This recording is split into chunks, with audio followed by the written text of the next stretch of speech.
Donc, pareil pour le pitch deck et pour le prévisionnel, il faut les présenter, il faut les challenger, il faut en parler aux gens. C'est ça, parce que vous l'écouterez dans le podcast Les notions de l'échec. Et il s'est avéré qu'en fait, on s'est foiré, mais en beauté, quoi. C'est ça. Honnêtement, on a beau être fier, être tout ce qu'on veut, mais honnêtement, c'était fait de manière tellement logique. Ouais. Non, moi, Clairement. au début, quand il l'a dit, je me suis dit, il est dur quand même. J'étais là, en fait, j'étais juste... Mais bon, il n'avait pas forcément cette info-là. Bonjour à toutes et à tous, j'espère que vous allez bien. Bienvenue sur ce nouvel épisode du podcast Le Meeting. Je suis encore et toujours accompagné de mon fidèle associé, Monsieur Farah Sissoko. Yeah, hi everybody, how you... Non, je rigole, je vais arrêter l'anglais parce que non, je vais vous perdre, même si je suis fluent. Moi, j'espère que vous allez tous bien, que vous êtes confortablement dans les transports, dans le RER D ou B, sous cette chaleur de 20 et quelques degrés. Exactement. Ou dans les bouchons. Voilà, c'est ce qu'on aime. J'espère que vous êtes dans cette situation-là. Et donc, nous allons vous divertir. Voilà, comme ça vous allez Nous allons vous instruire. Vous êtes dans le RER et qu'il fait chaud et qu'il y a un mec qui a mis son aisselle juste au-dessus de votre tête. Vous allez oublier ça tellement le sujet sera prenant. Exactement. Les amis, le fameux épisode tant attendu, le deuxième épisode du Building Public, tomber pour mieux lever. C'est parti, let's go. Yes. Je sais pas pourquoi je fais le présentateur de catch aujourd'hui là. On dirait on est à l'UFC 289. Pour que ceux qui suivent l'UFC... Non, je plaisante. C'est bon. Non, parce que je suis content. Ça fait... Franchement, ouais, on l'a procrastiné. Ouais, alors, je sais pas si on l'a procrastiné ou pas. C'est intéressant. Ouais, je voulais en parler avec toi en plus en off, mais parlons-en en live. Vas-y. J'ai réfléchi et je me suis dit, on a pas mal décalé. En partie parce qu'on n'avait pas trop le temps. On a quand même fait des épisodes entre-temps parce que c'était un peu plus fluide. Et à un moment donné, je me suis dit, est-ce qu'on le décalait un peu parce qu'on avait l'impression de n'avoir rien à raconter. Mais derrière, après, ça fait partie du building public. Tu sais, je me suis posé un peu la question. Non, parce que vous allez voir qu'on a plein de choses à raconter. Mais je pense qu'on l'a décalé par instinct, en fait. Parce qu'on avait des choses qu'on jugeait plus importantes à faire. Et que comme on voulait vous faire quand même quelque chose d'un minimum préparé, du moins des bullet points. Ouais, c'est vrai. On ne voulait pas venir et faire un freestyle comme on a l'habitude de le faire sur un sujet qui nous concerne directement. C'est vrai. Et sur lequel on a à cœur de vous informer avec toutes les informations concrètes et directes qu'on a. Donc, je pense que c'est mon avis, en tout cas. Ouais, non, c'est vrai que je te rejoins. Il y avait des priorités, voilà. On a priorisé. Les autres sujets sont beaucoup plus simples parce que c'est du freestyle et on sait, c'est interne, c'est en nous, c'est ancré. Donc, c'est juste notre personnalité, notre façon de penser qui s'exprime. Et c'est vrai que là, vu que on retrace un peu ce qui s'est passé, pour que vous compreniez correctement, c'est mieux de le préparer un minimum. C'est ça. Ouais. Et comme tu l'as dit, préparation, c'est juste des bullet points pour se dire il s'est passé ça à tel moment, après ça, pour qu'on suive la chronologie. Donc la préparation prend 2 minutes, on vous rassure. Je te jure. Franchement, tu m'as dit ce matin, ouais, en fait, j'ai mis des points pour le building public. Je t'ai dit, ouais, ok, vas-y, tranquille. Voilà. J'ai mis les pleins, j'ai lu les points, j'ai dit, écoute, c'est exactement ça. Préparation terminée. Bon, let's go. On va vous parler un peu de ce qui s'est passé ces derniers mois. Yes. Normalement, si j'ai fait les choses correctement, j'ai fait un petit flashback de l'épisode précédent, mettant quelques extraits, quelques moments forts. Normalement, si j'ai fait les choses correctement. Si j'ai pas fait les choses correctement, écoutez les gars, allez écouter l'épisode 1. Retournez écouter l'épisode 1 de Tomber pour mieux lever, c'est mieux pour tout le monde. Voilà. Donc, il y a pas mal de choses qui se sont passées. De l'eau a coulé sous les ponts. Ouais. Pour faire un petit, quand je dis flashback, c'est même un grand mot, mais un petit laïus. Nous, on a une société, donc la société s'appelle Toltec, T-O-L-T-E-K. J'espère que vous le savez si vous écoutez ça déjà. Voilà, mais tu as un petit rappel au cas où vous avez oublié, parce que voilà, on ne sait jamais. Donc la société s'appelle Toltec, T-O-L-T-E-K. Et notre mode, en tout cas notre raison d'être, notre raison d'exister de base était d'assainir le parc immobilier des passoires thermiques. Donc, il y en a plus de 5 millions. Et il y a urgence parce que c'est l'un des postes les plus polluants au monde, et même en France, en Europe, bien entendu. Ouais. Et personne ne fait rien. Ou du moins, ce qui est fait est très monogeste. On reviendra sur ces définitions, mais très monogeste, donc pas assez impactant. Pas assez efficace. Pas assez efficace, exactement. Donc, ce qu'on s'était dit, c'est que Mathieu et moi, on allait se lever, mettre nos capes, et qu'on allait prendre, avec leur autorisation bien sûr, et avec leur volonté, les passoires thermiques des propriétaires qui ne rénovent pas énergétiquement, c'est-à-dire les acheter, les rénover et les revendre derrière. C'était ça notre modèle. Exactement. Voilà. Exactement. C'est là qu'on s'est arrêté. C'est sur ça, et sur cette idée, sur ce projet qu'on avait justement parlé du pitch deck, de l'étude de marché, du prévisionnel sur lequel Farah ne m'avait pas aidé. Attaque gratuite. Entièrement gratuite. Et ce modèle sur lequel on a sollicité Serena, donc le Venture Capital, et sur lequel on a sollicité d'autres fonds d'investissement. Et donc, c'est là-dessus qu'on s'est arrêté. Et donc, par la suite, forcément, on a continué le roadshow. Et donc, on a sollicité également, pour ceux qui connaissent, Time for the Planet. Aujourd'hui, Time for the Planet est devenu Team for the Planet. Ils ont eu des problèmes juridiques, il y a un autre truc qui s'appelle Time for the Planet. Bref. Donc, maintenant, c'est Team for the Planet pour ceux qui connaissent. Et pour ceux qui ne connaissent pas, là, c'est tout simplement une entreprise qui s'est donné pour objectif de lever 1 milliard d'euros, plus d'1 milliard d'euros, pour investir dans des projets à impact. Et donc, en fait, c'est super bien structuré, ils cartonnent dans ce qu'ils font, ils s'investissent sur plein de projets à impact. Franchement, c'est incroyable ce qu'ils réalisent. Des fois même, je m'en veux de ne pas plus les suivre, pas prendre plus de temps pour suivre leurs différentes actions et leurs différents lives. Mais voilà, on est pas mal pris. Mais néanmoins, on s'est dit qu'on avait forcément notre place par rapport à notre projet, notre ambition et notre mission chez eux. Et donc, on a déposé un dossier tout simplement, on a passé la première étape. Et donc, on est passé ensuite à l'étape d'évaluation où, en fait, tout simplement, des évaluateurs vont nous juger selon plusieurs critères. Donc, vous regarderez un peu, c'est très simple, vous avez toutes les informations sur le site de Team for the Planet maintenant. Vous avez en gros toutes les informations et tous les critères sur lesquels sont jugées les différentes boîtes. Et donc, on est arrivé jusqu'à l'étape d'évaluation. L'évaluation, en fait, c'est une équipe extraordinaire. Je ne sais pas combien ils sont en tout. C'est un grand nombre. C'est un grand nombre. Nous, aujourd'hui, on a eu 70 évaluations. Et donc, 70 évaluateurs nous ont notés sous différents critères. Donc, il y avait de mémoire le critère de la scalabilité, le caractère disruptif par rapport à ce qui se fait aujourd'hui sur le marché, le projet, le critère à l'impact, forcément. Et il y en avait deux autres qui m'échappent. Yes. Et donc, du coup, sur ces critères-là, aujourd'hui, nous, on a eu une note générale de 3,5 sur 5, évidemment. Bien sûr. J'allais dire sur 100. T'imagines ? Oh, waouh. Attends, truc là, bizarre. Changer de métier, les gars. Non, 3,5 sur 5. C'est ça.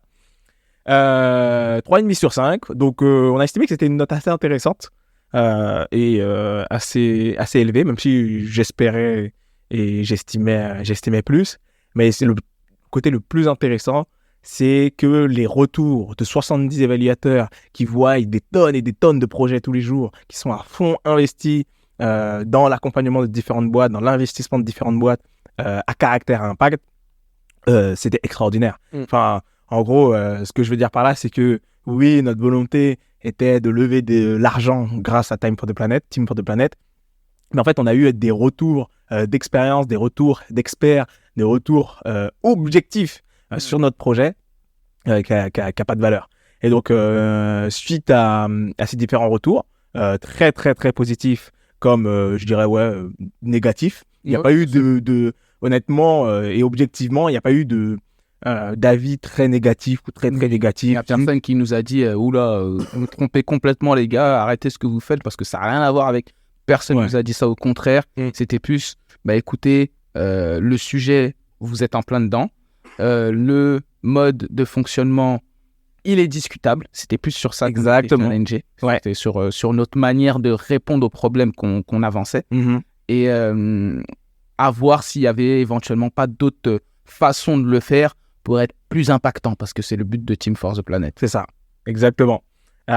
Et notamment, le point qui revenait le plus et qui nous a fait perdre des points, c'est le sujet de la scalabilité.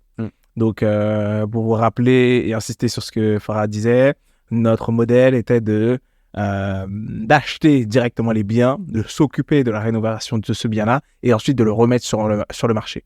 Donc, en effet, la scalabilité est très, très, très difficile quand on doit porter tous les projets, financer via la banque tous les projets, l'achat du bien, l'achat le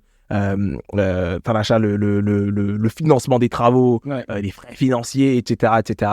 Porter tous les projets, rénover 5,2 millions de passoires thermiques, c'était pertinent. C'était aussi un point qu'on était conscient, mais c'était très pertinent et correct, j'ai envie de dire. Juste un petit point de définition. Parce que je viens de tilter, je me dis, tout le monde n'est pas forcément du domaine soit de la distribution, du digital ou même de l'entrepreneuriat plus largement. Donc, la scalabilité, pour définir ce que c'est pour ceux qui se posent la question, parce que je suis sûr qu'il y en a un ou deux qui peuvent dire scalabilité, parle cela. Bon, il a calé sur ChatGPT. Franchement, moi je suis 2023 les gars. Donc, ChatGPT, finalement, je ne l'ai fini pas, vous débrouillez. Non, en gros, la scalabilité, pour faire une définition simple, c'est la capacité à multiplier. Donc, c'est la capacité à multiplier et donc à avoir une action multipliée, le nombre, tout simplement. C'est ça. Au lieu d'en avoir un, t'en as 100. C'est ça. C'est ça, la scalabilité. C'est ça, je dirais même pour ajouter, en gros, la capacité à étendre son champ d'action sans forcément faire beaucoup plus d'efforts. C'est ça. C'est vraiment un rapport entre l'effort et le taux d'agrandissement, le taux d'impact que tu vas avoir avec ton entreprise.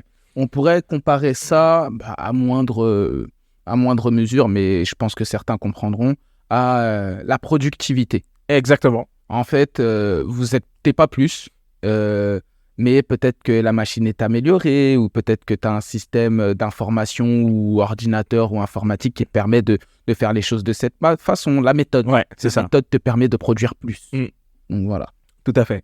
Et donc forcément, sur notre modèle, il était très difficile de créer de la scalabilité, étant donné qu'on devait faire chacun des projets nous-mêmes et que pour justement, et là on revient sur la définition, pour justement agrandir notre champ d'action, agrandir le nombre de passoires thermiques qu'on rénove, il faut tout simplement avoir plus d'équipes en interne, avoir plus de sous-traitants pour pouvoir faire plus de chantiers et plus de rénovations.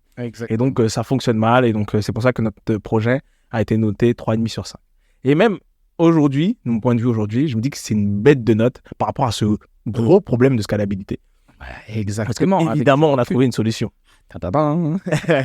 Et donc, pour ces raisons-là, le projet a été rejeté. Donc, on n'a pas eu le financement de Team for the Planet. Mais ça ne nous a pas trop dérangé. La réponse du rejet est arrivée un peu après, parce qu'on s'est tout de suite rendu compte, avec tous les avis qu'on avait, qu'on était sur la bonne tangente. On répondait à une bonne problématique avec la bonne manière, mais qu'on pouvait être plus efficace dans notre idée. C'est ça. Qu'on avait arrêté la bonne idée trop tôt. Exactement. Et donc, qu'on a relancé un peu la dynamique de recherche et qu'on s'est tout simplement dit que, en vrai, c'est même pas venu comme ça. On n'a pas réfléchi à un nouveau modèle. Non. On n'a pas dit, viens, on stoppe tout, on change de modèle. On s'est dit, on doit pouvoir faire quelque chose. C'est ça. Et c'est resté dans un coin de nos têtes à chacun, en fait. Exactement. Et on a continué les actions, on continué à charbonner, on continué le roadshow, on continué les pitchs, etc. Jusqu'à ce que... C'était quoi? Une nuit bossait. Une nuit d'hiver. Vous avez froid. Non, une nuit d'hiver. Exactement. Février-mars. Exactement. Vers 2-3 heures du matin, j'envoie un message à Farah et je lui dis, comme d'habitude, j'ai une idée. Je crois que je t'ai pas répondu en direct. Mais je crois que tu as répondu tout de suite. Je crois que j'ai répondu en direct. J'ai dû te dire, vas-y, toi, qu'est-ce qu'il me raconte celui-là encore? T'as tout le temps des idées. Il m'a dit, t'inquiète, mec, etc., etc. Et donc, du coup, je me suis dit que notre problème, donc je t'appelle, Je te dis que j'ai une idée. Tu me dis, bon, c'est comment, c'est quoi? Vas-y, raconte, je t'écoute. C'est quoi ton idée? Et je dis, écoute, notre problème, c'est qu'on n'a pas de scalabilité. Et si on veut atteindre nos objectifs, ça va être galère. Même si on a prévu de scaler d'une autre manière, mais en fait, dès le day one, dès le projet 1, dès le step 0, on peut directement être scalable. Et donc, c'est là que je t'ai parlé de créer une marketplace. Une marketplace où on va attirer des vendeurs de passoires thermiques, créer des opérations d'achat-revente clé en main, à l'image de Mastéos et de Beanstalk. Donc, on va créer des opérations d'achat-revente clé en main, mettre à disposition ces opérations à des investisseurs particuliers ou professionnels pour qu'ils puissent, eux, porter les projets. Donc, c'est eux qui vont acheter le bien dans la main du vendeur. C'est eux qui vont financer la rénovation. C'est toujours nous qui allons gérer la gestion des travaux de rénovation pour atteindre l'objectif qu'on souhaite et surtout garantir le savoir-faire. Et derrière, on accompagne dans la revente. Et donc, en fait, ça a démultiplié nos capacités de rénovation. Exactement. Pour un peu plus préciser ce que Mathieu vient de dire, notre modèle, donc clairement, on l'a switché face à toutes ces interrogations, tous ces retours positifs et objectifs qu'on a eus. Et on s'est dit, on va créer une plateforme Internet sur laquelle différents acteurs vont se rencontrer pour servir notre but qui est d'assainir le parc immobilier des passoires thermiques. Exactement. Donc, on s'est dit, on va attirer des propriétaires de passoires thermiques, on va attirer des investisseurs, donc qui, eux, veulent faire des opérations, et on va attirer aussi des personnes qui veulent tout simplement acheter un bien propre à la consommation. Exactement. Donc, à partir de ce constat-là, quand il m'a appelé et qu'en gros, on a décortiqué le sujet, il m'a dit, il faut qu'on fasse une marketplace, comme ça, on a mis des mots, c'est-à-dire la définition qu'on vient de vous donner là. On s'est dit, attends, putain. Là, on a le truc, là, les gars. Alors, on s'est dit, c'est un truc de fou, là. On s'est dit, attends. Là, on va dire aux gars, les propriétaires de passoires thermiques, ils ont un problème. Ils se sont endettés pour acheter leurs biens. Ils l'ont soit mis à la location, soit ils l'utilisent pour eux-mêmes. Mais ce qui est sûr, c'est qu'ils ne peuvent pas se re-endetter encore pour pouvoir faire les rénovations énergétiques. C'est ça. Parce qu'aujourd'hui, il y a des aides de l'État, certes, mais la majeure partie des cas, il faut avancer soi-même. Donc, pour avancer, il faut de l'argent. Il faut de l'argent. Soit l'aide ne vient pas ou n'est pas accordée. Ou n'est pas accordée. Exactement. Voilà. Donc, il y a un grand nombre de propriétaires, si ce n'est la plupart, qui est un peu le couteau sur la gorge, sous la gorge, je ne sais plus comment on dit. Ouais, sous la gorge. Ouais, je crois que c'est sûr. Donc, sous. Mais comment on met le couteau sous la gorge? Ah, je suis d'accord, c'est pas logique. Ou mais... sur le thorax. Enfin bref. C'est le couteau sous la gorge. On met le couteau vers la gorge. Ouais, voilà. Et puis, en gros, ils ont pas la capacité de faire quelque chose. Et donc, du coup, ils perdent des revenus ou ils n'ont pas de revenus pour rénover. Exact. Donc, nous, on leur dit, écoutez les gars, vendez votre passoire thermique. Nous, on a des potentiels acheteurs. Quand vous aurez vendu cette passoire thermique, vous allez avoir de l'argent parce que vous avez vendu un produit qui vous appartient. Avec cet argent, vous pourrez acheter un autre bien. Et on vous accompagne même à acheter un bien propre à la consommation. Exactement. Mais vous pourrez déjà, dans un premier temps, acheter un autre bien. Donc, repartir sur quelque chose qui ne vous bloquera pas, contrairement aux passoires thermiques. Donc, repartir sur un bien en DPE, D, B, C, A, peu importe. Voilà. Parce que vous aurez un apport et vous pourrez vous réendetter et repartir sur quelque chose de beaucoup plus performant. Exact. Et comme l'a dit Mathieu, l'avantage de notre plateforme, c'est qu'on propose ces biens performants et éco-énergétiquement performants. Voilà, j'aime bien cet enchaînement de mots. Déjà, ça fait long en plus. Donc, en gros, c'est ce qu'on propose. Donc, aujourd'hui, on s'est dit, on a la solution optimale pour répondre vraiment à la problématique. Exact. La problématique, il y a des passoires thermiques. Ça pollue. C'est plus de 150 000 tonnes de CO2 par an. Ça représente 150 000 allers-retours Paris-New York. 150 000 allers-retours Paris-New York. C'est un fléau environnemental. Quand on sait ce que ça représente, un voyage, ce que ça dégage comme pollution, un avion qui vole, on a déjà fait des podcasts sur les sujets de l'écologie, donc vous connaissez notre position. D'ailleurs, ça c'est important. Ça vient juste de me revenir en tête. Tu sais ce que ça représente sur un décollage d'avion? Non. Ce que ça représente en termes de consommation d'essence d'une Clio? Non. Un décollage d'avion, ça représente la consommation d'essence d'une Clio durant toute sa vie. Ah ouais, juste un démarrage. Un décollage. Genre, il décolle là, tu vois, quand ça se lève. Voilà, quand ça se lève là, pour aller dans les airs là, pour atteindre son truc là. Et quelle Clio? Clio 1 Clio 2 Et la Clio, moi j'appelle la Clio petit bouton là, tu sais, la toute petite Clio là. Ouais, c'est la Clio 2. Voilà. C'est la Clio 2, ouais, c'est la Clio 2. Ah oui, quand même. C'est énorme. C'est énorme, j'avoue. Énorme. J'avoue, c'est énorme. Alors, 150 000 allers-retours Paris-New York Imagine. tous les ans Imaginez à cause de ces passoires thermiques. C'est ça. Donc, ok, on va pas agir sur les avions. C'est un mode de transport. Pas encore. Ouais, je voulais pas le dire, mais vas-y. On va pas agir sur les avions là, à proprement dit, parce qu'on n'a pas mieux, en tout cas nous, avec le peu de connaissances qu'on a, et de toute façon, c'est pas un marché qu'on maîtrise, contrairement aux bâtiments, à la construction, Exactement. avec nos backgrounds. C'était une blague. Ouais, mais on sait jamais, peut-être on va se lancer dans les On avions. sait jamais si à 2h du matin, je t'appelle, je te dis j'ai une idée. J'ai une idée, j'ai révolutionné le kérosène. Grave. On va mettre de l'eau, ça va passer. Bon, bref. Donc, du coup, en gros, on va pas révolutionner le mode de fonctionnement des avions, mais on peut révolutionner un mode qui nous est propre, avec tes expériences dans le bâtiment, avec mes expériences dans le bâtiment. Go! On a la connaissance, on a le réseau, on peut faire quelque chose. Ouais. Et c'est un des postes les plus importants dans la pollution. Donc là, on a apporté en gros une réponse plus claire, plus scalable. Exactement. Disruptive. Pour définir le mot disruptive, donc disruptive. Je sais pas ce que ça veut dire 10, mais ruptive, ça veut dire rupture. Donc, qui rompt avec ce qui est habituellement fait. Voilà, exactement. Donc, pour la petite histoire, ouais. Tu m'avais parlé à un moment donné d'une marketplace, mais c'est souvent ça. C'est souvent là où on est complémentaires. C'est que toi, tu as un bout d'idée que tu n'arrives pas à exprimer ou que tu n'arrives pas c'est ça. à clarifier, qui en fait qui est planté dans mon cerveau, qui germe, que je te balance et tu me dis voilà, c'est ça que je voulais faire. C'est ça que je voulais te dire. Notre quotidien, c'est ça. C'est un truc de... On est dans la voiture et je dis ouais, il faudrait qu'on réussisse à développer ça quand même. Après, tu me dis ah ouais? Je dis ouais et tout, ça me semble pertinent. Tu me dis développe. Je dis compliqué à développer, il faut que je réfléchisse là, mais vas-y. Et après, 2-3 semaines après, tu me dis hey, j'ai une idée. Je dis c'est quoi ton idée? Tu te souviens la dernière fois quand on parlait de je sais plus quoi? Je dis ouais. Bah écoute, en fait, il faudrait qu'on fasse ceci, cela. Je dis ouais, c'est ça que je voulais dire la dernière fois. Et c'est tout le temps comme ça. On fait une bête de team. Ouais, je te jure. Donc du coup, disruptif.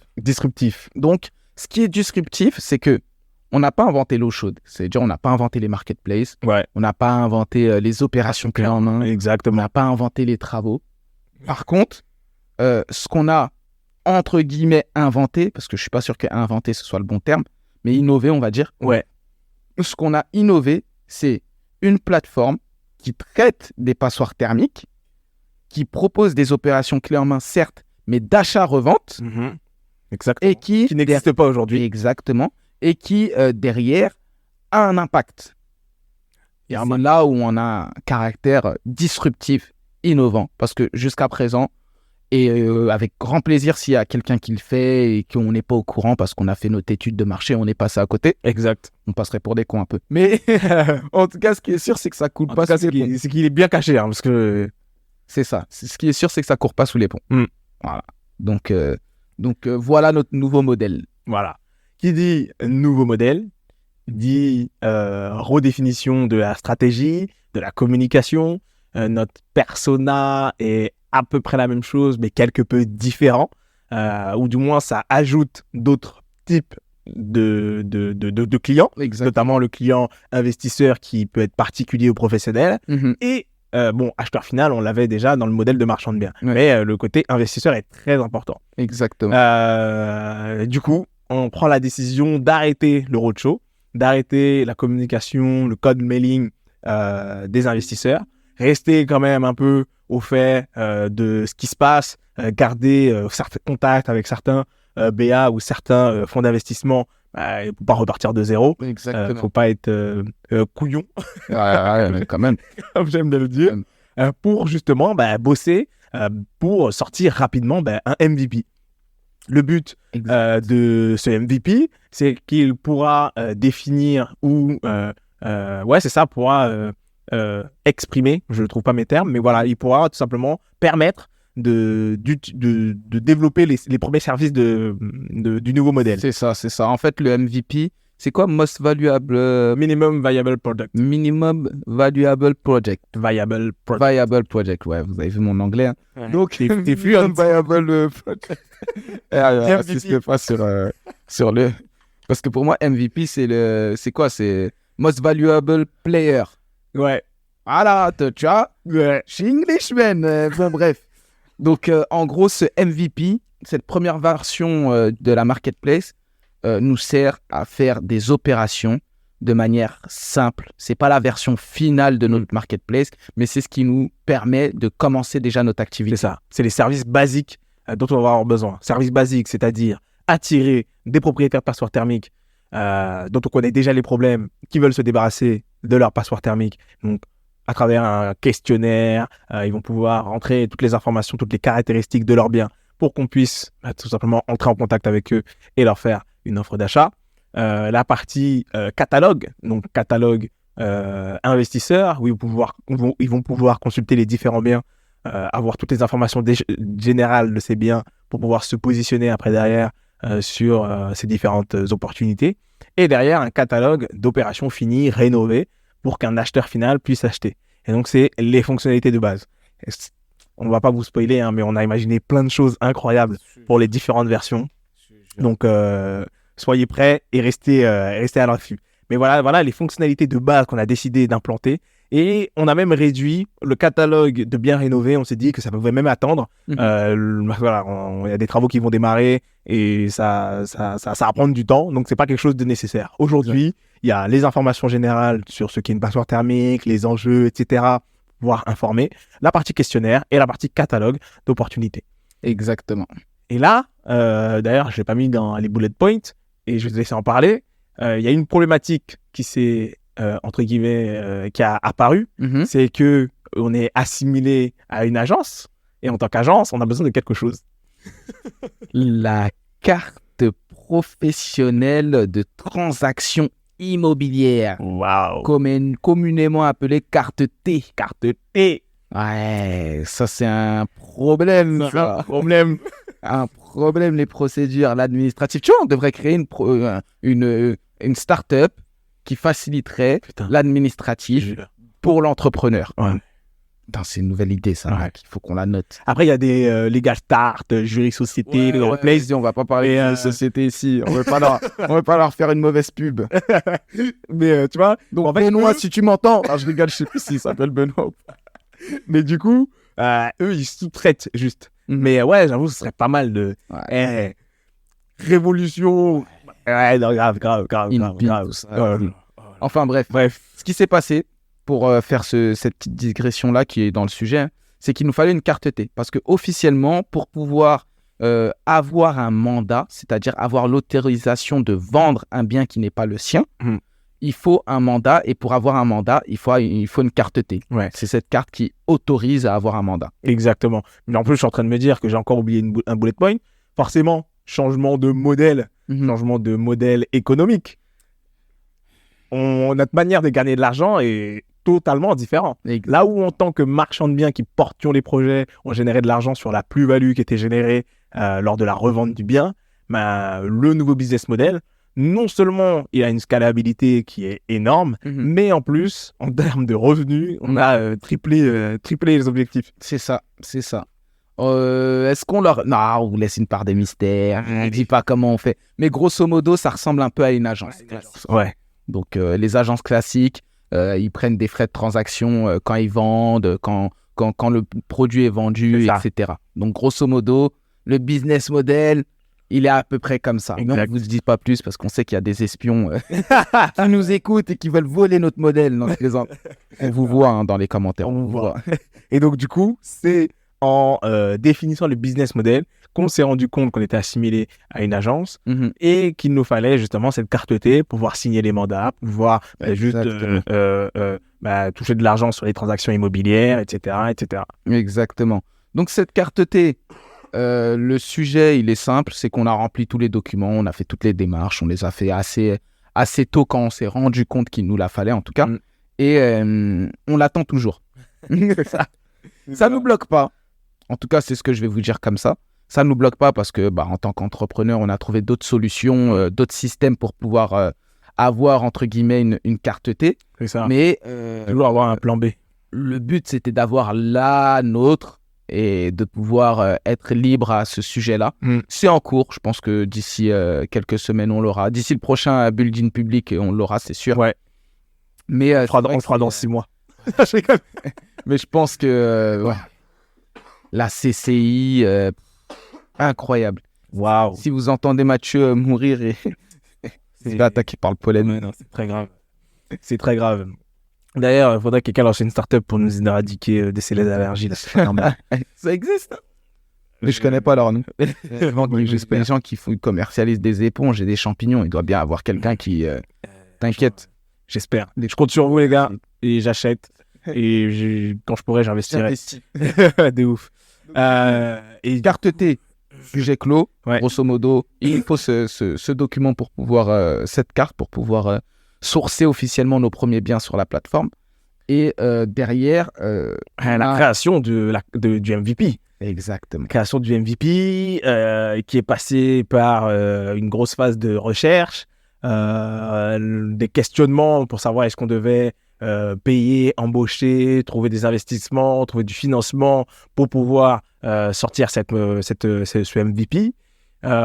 Et donc, on avait une première version du site internet sur notre premier modèle qui était en développement. Et donc, on a changé la direction de la création de ce site internet pour pouvoir partir sur une marketplace. Notre web designer n'avait pas les compétences pour pouvoir développer ce qu'on lui demandait. Il a pu pas mal nous aiguiller sur différents systèmes parce qu'il travaille avec des développeurs.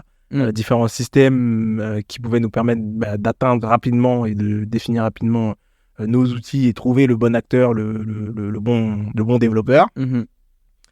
Et financièrement, on ne voulait pas aller jusque-là. Et surtout, en fait, vu qu'on était en plein roadshow, on était lancé, on était chaud et qu'on avait des objectifs de levée de fonds, on voulait que ça sorte rapidement. C'est ça.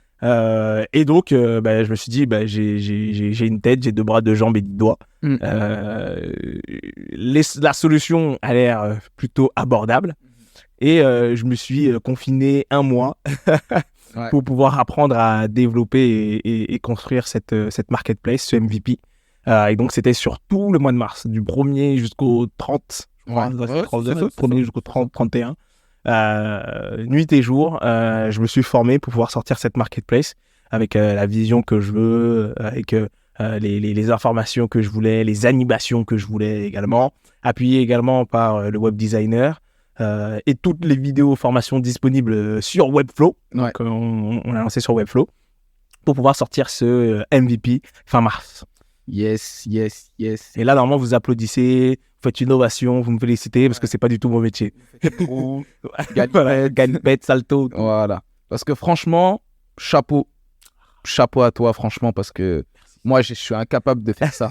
J'ai plein de compétences, de points forts. Mais ça, non, je peux pas. Derrière l'ordi, tout ça, chercher des trucs et tout, j'ai regardé la vidéo, je vais me perdre.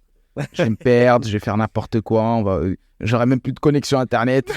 Non, c'est pas possible pour moi. Du coup, chapeau, parce que ça nous a permis d'avoir un MVP fonctionnel, propre, quali, très rapidement. On va dire en 1 mois chrono pour quelqu'un qui vient pas du tout du domaine. Donc, top. J'ai même été félicité par une développeuse. Donc, Madison, si t'écoutes le podcast, thank you. Je prends aussi les lauriers. Vas-y, prends. C'est parce que je sais pas faire qu'il a fait. Tu vois, c'est parce que je sais pas faire. Comme si je savais faire, on aurait fait à 2. Mais peut-être on aurait fait quelque chose de moins bien. Donc, comme je savais pas faire, ça l'a aidé à faire tout seul. Donc, je me félicite aussi. Incroyable. Je sais. Donc ouais, le MVP qui est donc sorti officiellement fin mars. Si je dis pas de bêtises, c'était le 30 mars ou le 31 mars. Je sais pas si ça va jusqu'à 31 mars. Donc, vous pouvez dès maintenant vous rendre du coup sur la marketplace, sur toltec.co. Il n'y a pas de com, c'est bien fait exprès. Donc, vous pouvez aller sur toltec.co pour regarder un peu le site internet, la marketplace, ce qu'il y a de disponible. Et voilà, on va fournir le catalogue au fur et à mesure. Exactement. Donc, du coup, une fois qu'on a fait ça, on a recommencé à communiquer, Yes. à podcaster, à contacter des personnes, Tout à fait. à réseauter. Et les choses se sont accélérées. C'est ça. Accélérées. Ouais. J'insiste sur le mot accéléré. Ouais. Parce que l'une des premières choses qui s'est passée, c'est qu'on avait des rendez-vous avec des fonds d'investissement. Ouais. Et quand on leur a expliqué qu'on avait switché le modèle, ils voulaient nous rappeler. Ouais. Il fallait qu'on se voie, il fallait qu'on discute. Donc, on sentait déjà que l'amélioration, le business model qui avait changé, etc., c'était plus pertinent, plus percutant. Ouais. Donc, on s'est dit, pas mal. Derrière ça, on a postulé à plusieurs choses, notamment des incubateurs ou autres. Ouais. Et bon, je pense que je peux le dire maintenant. On le garde en suspense. Non, on garde en suspense. Je sais pas quand est-ce qu'on va le sortir. Donc, en fait, ce qui s'est passé... Non, je rigole. Ça, maintenant. Donc, en gros, on a eu beaucoup d'attraits. Beaucoup d'attraits. Donc, l'un des premiers attraits qu'on a eu, c'était avec X-Ange. X-Ange, tout à fait. Donc, moi, je suis très fort en prénom. Donc, je vais te laisser dire son prénom, mais il s'en souvient plus. Non, Augustin. Moi, je te jure, je m'en souvenais en plus. J'allais vraiment le dire. Tu m'as volé la vedette. Donc, Augustin, si tu nous écoutes. Augustin, si tu nous écoutes, on se tient au courant et le rendez-vous est maintenu pour mi-juin. Ouais. Fin mai, je sais. Non, mi-juin, 20 juin, quelque chose comme ça. Le deuxième rendez-vous. Le deuxième rendez-vous. Donc, des fonds d'investissement, Venture Capital. C'est vrai que maintenant que tu le dis, sur le nouveau modèle, on repart sur le code mailing, donc avec la communication adaptée. Les rendez-vous se sont faits rapidement. C'est ça. Rapidement, échange. Certains, bon, tout de suite, ils ont dit que c'était pas leur spectre, c'était pas leur truc. Donc, toujours sur la même méthode, c'est-à-dire, on n'allait pas avoir les fonds d'investissement qui nous intéressaient le plus. Forcément, c'était un nouveau modèle, un nouveau pitch, une nouvelle communication, un nouveau persona, une nouvelle étude de marché, etc. On a fait très rapidement. Et donc, on savait qu'il y avait forcément des choses à roder, des choses où on n'était pas bon. Donc, on n'est pas allé chercher les fonds d'investissement de notre top list, mais quand même des fonds d'investissement qui nous intéressaient. C'est pas forcément des fonds qu'on connaissait de base. Et donc, via nos recherches, on a vu qu'ils rentraient tout simplement dans notre spectre, qu'ils pouvaient nous aider, qu'ils pouvaient nous accompagner, qu'il y avait des têtes qui pouvaient nous apporter dans le développement du business. Et donc, on est allé solliciter. Et donc, X-Ange en faisait partie. Certains nous ont dit, ouais, non, modèle, c'est pas trop notre truc, ouais, non, oui, non, machin. Et donc, X-Ange a fait partie de ceux qui nous ont rapidement recontactés pour nous dire, ça me semble pertinent, ça me semble intéressant. Écoutez, je suis prêt à vous écouter et let's go, quoi. Exactement. Donc, comme je le disais, ça a commencé à prendre forme, à avoir beaucoup d'attraits. Donc, on a eu X-Ange dans un premier temps et on a eu une multitude de business angels. Yes. Tout à fait. Comment c'est venu Comment c'est venu Je sais même plus comment c'est venu. Comment c'est venu quoi Les business angels. Parce qu'on n'avait pas angels, forcément prévu en solliciter. À la base, c'est pas sur les timelines. Ouais. À la base, on était plus fonds d'investissement. Nous, on s'est dit, on a besoin d'1,6 million. On va aller voir des fonds d'investissement. Ouais. Et en fait, comment c'est venu? C'est parce que notre réseau s'est étoffé. Oui. On a eu beaucoup de contacts, que ce soit des entrepreneurs ou autres, et on a compris que ça pouvait être utile, sachant qu'on avait une ambition nouvelle. Dans ma tête, c'est comme ça que c'est venu. On avait un besoin urgent, de faire des opérations. Ouais. On avait un besoin urgent de faire nos premiers POC. Exact. Et donc, du coup, ce qu'on s'est dit, c'est que à deux, c'est bien, à plusieurs, c'est mieux. Donc, au bout d'un moment, on va penser peut-être à avoir assez d'argent pour pouvoir investir, que ce soit dans notre communication ou dans de l'effectif qu'on aura recruté. Exact.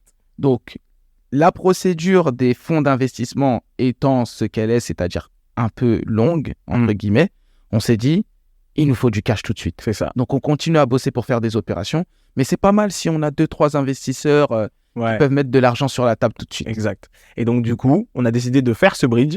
C'est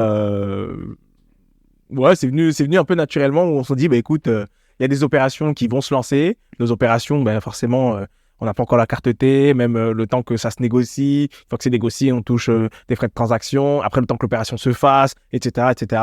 C'est pas tout de suite qu'on va toucher du cash. Il faut, comme tu l'as dit, investir dans du marketing, peut-être prendre des équipes, etc. Et donc, il faut qu'on aille chercher du cash. Donc, on a décidé de faire ce bridge. Et donc, en passant par des BSAR.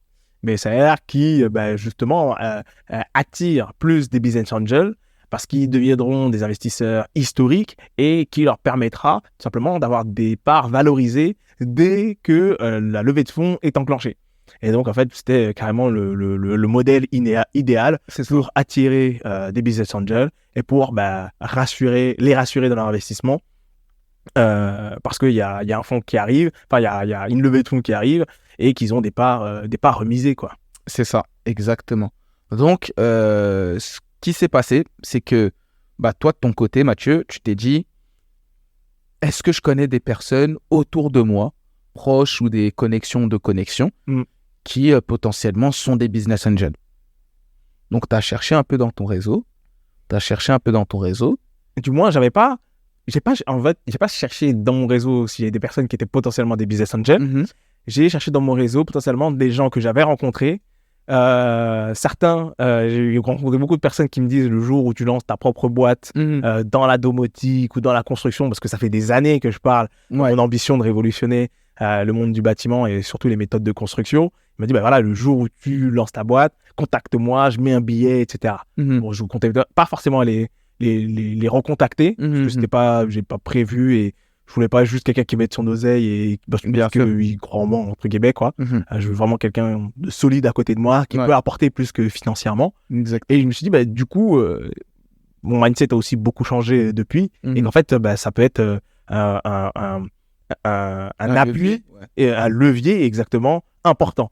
Et donc, du coup, j'ai réveillé ce réseau-là. J'aurais parlé de mon projet, de mon ambition et j'aurais tout simplement demandé si ça leur bottait, s'ils étaient chauds pour mettre un ticket dans la boîte et en leur promettant une évolution de la boîte, la levée de fonds d'ici 6 mois et une prochaine d'ici 3 ans qui permettra de valoriser. Waouh! C'est moi qui fais le montage, je vais couper. De valoriser leur investissement et leur part. Ouais, exactement. Donc, du coup, comment ça s'est passé la suite de ça? J'ai recontacté Christopher. J'ai recontacté Anthony. J'ai recontacté qui d'autre? J'ai recontacté un peu plusieurs de ses contacts. Aaron également. J'aurais pas demandé directement. Je leur dis voilà, j'en suis là de mon projet. C'est ça que je recherche. Si tu as quelqu'un dans ton réseau qui peut être un business angel, qui a un billet à investir, en fait, avec plaisir, mets-moi en contact, que j'échange avec lui.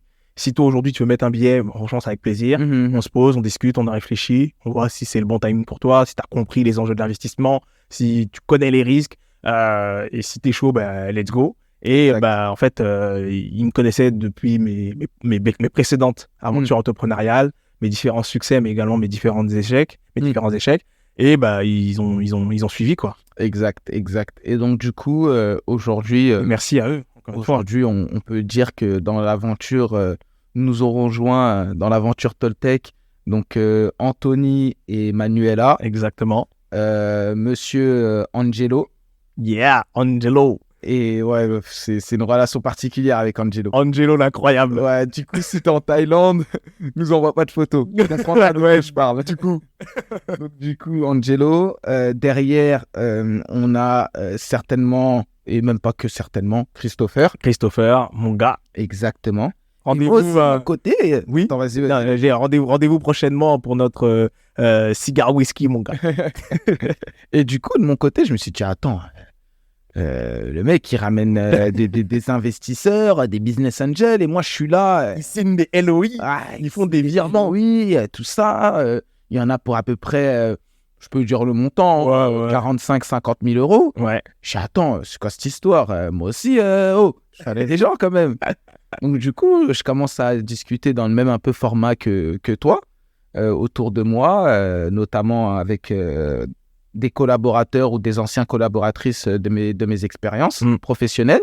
Et donc, du coup, une ancienne collaboratrice qui sera dans l'aventure Toltec avec nous me dit « Mais attends, je connais quelqu'un. Il est plutôt bien portant en termes d'argent et il investit dans des boîtes ou dans des... Il investit, quoi. Il fait des investissements. » Ouais. Je dis « Ok, top, mais moi, en lien avec lui. » c'est NDF. Donc je dis, ok, cool. On discute, on s'est au téléphone, il a l'air plutôt intéressé et tout. Je lui dis, bah écoute, tu serais prêt à investir combien? Il me dit, ouais, 100 ou 200. Dans la tête, je lui dis, mais qu'est-ce qu'il me raconte celui-là? 100 ou 200, c'est ce qu'on claque même pas par week-end. Il me dit, non, 100 ou 200 000. Je dis, ok, on se voit quand? Et donc, du coup, on échange sur ce sujet-là. Et malheureusement, nos plannings ne s'accordent jamais. Et lui, de son côté, il y a peut-être eu un peu de quiproquo. Ouais. Mais finalement, ça se fait pas vraiment.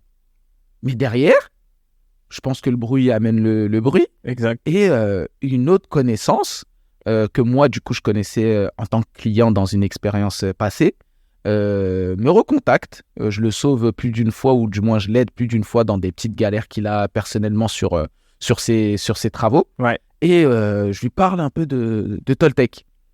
Et il me dit, bah, écoute, ultra intéressant, on se voit, on en discute. Moi, je pourrais investir. Je dis, ok, Mathieu et moi, on y va.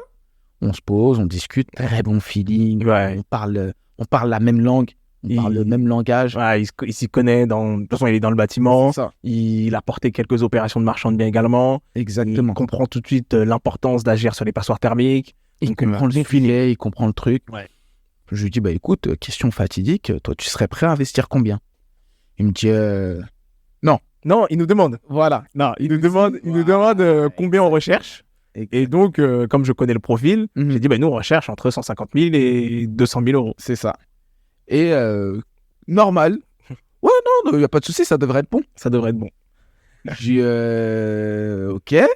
Ouais, bah de toute façon, juste que je vois vite fait votre prévisionnel et en gros, je me cale moi par rapport aussi à mes dépenses actuelles et on s'en reparle la semaine pro.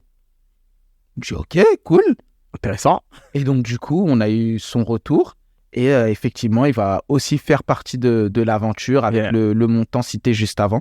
Donc, ouais, ça avance pas mal au niveau financement. Ça avance pas mal. On ne s'attendait pas à des retours aussi rapides, à des personnes qui nous font confiance aussi, entre guillemets, facilement. C'est ça. Parce que voilà, c'est des mots, c'est des documents. Mais après, je dis ça comme ça, mais je sais très bien qu'on dégage quelque chose. On croit en notre projet, on a de la bouteille, on a de l'expérience, on sait de quoi on parle, on a une vision claire, forte et ambitieuse. Donc, je comprends aussi pourquoi ils y vont, mais c'est vrai que c'est encourageant et un peu... franchement, je le dis, franchement, je trouve assez simple. En fait, l'urgence, elle est tellement évidente. Ouais. La solution est tellement efficace, sans vouloir me jeter des fleurs, La solution est tellement efficace que... tu mets pas tes billes, franchement, ouais, c'est clair, tu vas pas faire d'argent. En général, si tu as les billes, tu les mets. Ouais. Si tu as les billes, tu discutes avec nous, on t'explique notre projet, tu comprends notre projet. Et quand je dis notre projet, c'est même pas le bon terme. Tu comprends notre activité, l'activité de notre entreprise. C'est ça. En général, c'est ce qui s'est passé. Tous ceux qu'on a rencontrés, exactement. À part NDF qui a eu des petits soucis qui le concernent. Tout à fait. Mais on a rencontré aucun business angel qui nous a dit non. Exactement. Exactement. Et ils peuvent nous dire non, c'est pas vrai. Bah oui. Mais aucun.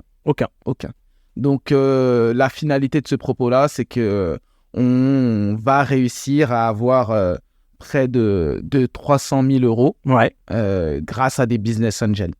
Donc, de quoi bien débuter, de bien commencer sur les chapeaux de roue. Exactement. Le reste de notre activité et surtout embaucher.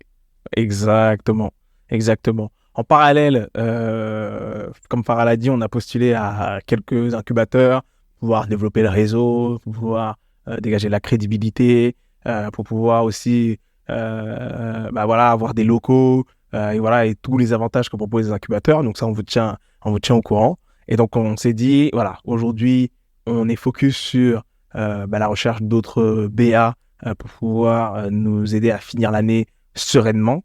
On est en train de créer plusieurs opérations à Amiens, à La Courneuve, dans le 91, petite dédicace à Belaïka, à Saint-Escobille. Saint-Escobille, la ville des bandits. Donc au fin fond du 91 également. Entre la recherche des BA, la définition de la stratégie, le networking et la création des opérations et la négociation derrière de chaque bien, en fait, on s'est dit que il faut qu'on soit staffé, il faut qu'on ait des personnes qui nous permettent de nous soulager un petit peu pour qu'on puisse se concentrer sur l'important. L'important aujourd'hui, c'est la levée de fonds. Et une fois que la levée de fonds elle est faite, on peut se concentrer sur le business. Donc, on a quand même défini nos tâches, évidemment. Sinon, ça ne sert à rien qu'on fasse tous les deux la même chose. Donc, Farah est plus concentré sur la partie opérationnelle, création des opérations. Il se bat avec des PLU, de l'urbanisme et toutes ces choses-là. Et franchement, j'en suis très, très, très content. Applaudissements. Et surtout qu'il est très vif. Franchement, tu as vite pris le pli, tu as vite capté les choses. Donc, c'est très cool. Et moi, du coup, je m'investis beaucoup plus sur la recherche des différents BA, les discussions, la création des pitchs. Et évidemment, je ne sais pas si on l'a dit, mais on a repris le roadshow. Et donc, si, on l'a dit avec Isange. Et on a notamment été contacté également par le fonds d'investissement Axeléo, qui nous a rencontrés, avec qui on a eu un super échange. Victoire, si tu nous entends. Victoire, exactement. Et qu'on va rencontrer. Ouais. Je sais pas si ça dit, on a compris. Qu'on va revoir. Tu pourras couper au montage. Je sais pas pourquoi je vais faire des mots compliqués. Et donc, on va revoir à la fin du mois. Donc, non, c'est très cool. Donc, on a défini les différentes tâches. Et donc, on va embaucher d'ici le mois prochain des agents commerciaux immobiliers, une CTO et une responsable de la communication pour pouvoir passer le next step. Toutes les tâches qu'on fait un peu à la va-vite parce qu'il y a d'autres priorités, on veut pouvoir les confier à des personnes qui ont plus de compétences que nous sur les sujets, dans un premier temps, et qui pourront se consacrer uniquement à ça pour que ce soit fait correctement. Je pense que toi comme moi, on déteste les tâches qui sont faites à la va-vite. À chaque fois qu'on fait quelque chose à la va-vite, on le met de côté et on le refait, on le décale à un temps où on le fait de manière plus correcte. C'est pour ça aussi que sur Insta comme sur LinkedIn, j'ai totalement arrêté de communiquer. J'aime pas faire les choses à moitié. Et donc, on aura des gens dédiés pour ça, dont c'est le métier, que ça passionne et qui sont experts du domaine. Voilà. Salutations à Megan. Thank you, Megan. Et salutations par la même occasion à Madison, à Mélodie, à Belaïka et à... C'est déjà pas mal, non? C'est déjà pas mal, hein? J'espère que j'ai oublié personne. Non, t'as oublié personne. Belaïka, Megan, Madison. C'est bon, on a nos 4. On a nos 4. Jodrey, on pense toujours à toi, frérot, hein, t'inquiète. Ah, Jodrey, lui, c'est un grand politicien. J'attends toujours mon costume, Jodrey. Je tiens à te le dire, j'attends mon costume. Terrible. Donc, voilà un peu tout ce qui s'est passé depuis lors. Yes. Je pensais que l'épisode allait être très long, mais ça fait que 52 minutes. Donc, mais il y a un point qu'on n'a pas ultra développé. Ah. Est-ce que c'est intentionnel? L'incubateur. Oui, c'est intentionnel. Ah, ok, d'accord. Je comprends mieux. C'est intentionnel. Donc, comment on dit ça? Stay focused? Non. Stay focused, stay connected. Ouais, genre en mode... Ouais, en gros, rester connecté, rester à l'affût. Ouais. Rester à l'affût. La communication va vite arriver. Le building public, épisode 3 aussi. Tomber pour mieux lever. Les choses à venir, comme on l'a dit, l'embauche, les infos sur l'incubateur, la levée de fonds, les premiers projets qui vont sortir. Il y a plein de choses dans les tuyaux. On dort de moins en moins, mais on est de plus en plus énergique. Exact. Va comprendre pourquoi. Ouais. C'est peut-être parce qu'il y a des choses qui se passent. C'est l'excitation. Ouais, de ouf. L'adrénaline. Terrible. Donc voilà. Comme quoi, on revient souvent sur ce podcast-là, que je trouve, via vos retours, être le meilleur qu'on ait fait, la notion de l'échec. Ouais. On a échoué avec Team Force the Planet. Ils ne nous ont pas suivis, ils ont rejeté notre projet. Mais finalement, ça nous a permis de repenser le modèle pour créer quelque chose de beaucoup plus attractif et qui nous permet d'avancer beaucoup plus vite. Même en termes de CA, nos prévisions, elles ont été démultipliées. En termes de réseau également. C'est incroyable. Donc, allez chercher rapidement les échecs pour pouvoir vous relever. Franchement, il y a rien de mieux. Et moi, j'adore ça. Hein. Franchement, de toi, moi, j'adore. J'adore échouer. J'adore échouer. Moi, j'aime pas trop échouer, mais ça sert. Bah ouais. Regarde notre expérience avec l'un de nos BA, là. avec, Ah oui. tu vois. On va taire le nom parce On va que taire. c'est encore en cours. C'est encore en cours. Bah, tu vois, tu vois, sur le coup, j'étais un peu saoulé, tout ça, etc. Ouais. Et j'adore parce que c'est une leçon Enfin, c'est une leçon qu'on va appliquer C'est et ça. c'est une erreur qu'on ne reproduira jamais. Exactement. Tu vois, Exactement. bon, et en fait, c'est ça, en fait, le truc que moi je kiffe dans les séries. S'il y a des erreurs qu'on commet alors qu'on est conscient que c'est une erreur, On est d'accord. on est d'accord, tu vois, ou c'est quelque chose qu'on aurait pu éviter, tu vois, même si on n'est pas forcément conscient, mais quelque chose qu'on aurait pu éviter, là, ça m'agace, Ouais. tu vois, mais ça m'agace sur le moment et ça part rapidement quand je sais que j'aurais pu mettre toute mon énergie dessus, j'aurais jamais fait autrement. C'est ça. Donc je m'en veux un peu au début, voire pas du tout. Mais ça a de l'importance pour moi sur le moment, mais ça passe très vite parce que quand je me pose la question, je me dis j'aurais pas pu faire autrement. Ouais, c'est les cas. C'est clair. Donc c'est pas des erreurs qui nous enfin c'est des que je clarifie vraiment mon propos là pour que ce soit clair.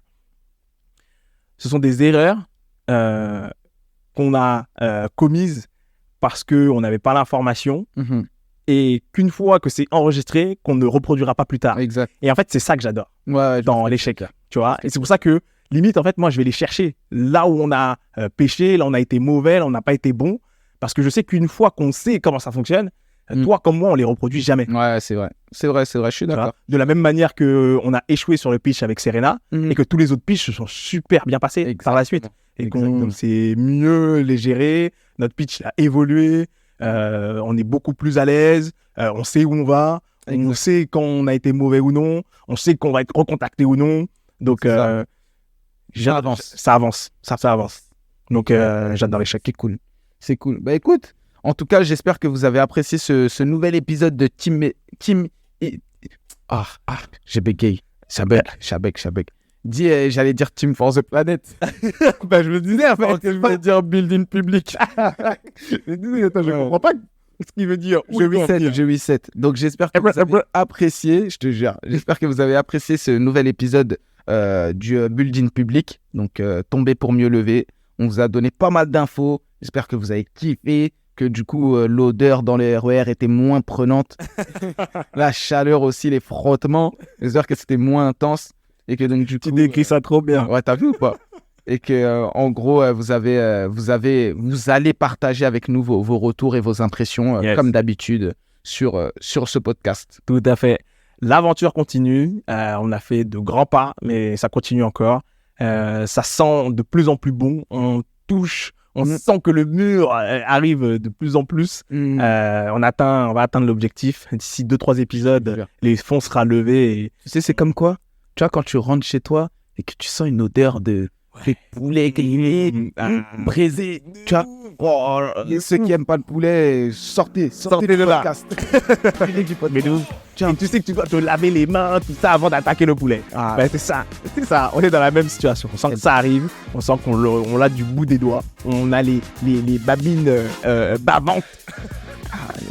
Comme quelle vieille vie. Donc voilà, continuez à suivre les épisodes de Tomber pour me lever. C'était Mathieu Moufflet, son associé Farah Sissoko, moi-même. Merci à tous d'avoir écouté. Restez à l'affût pour le prochain épisode. See you!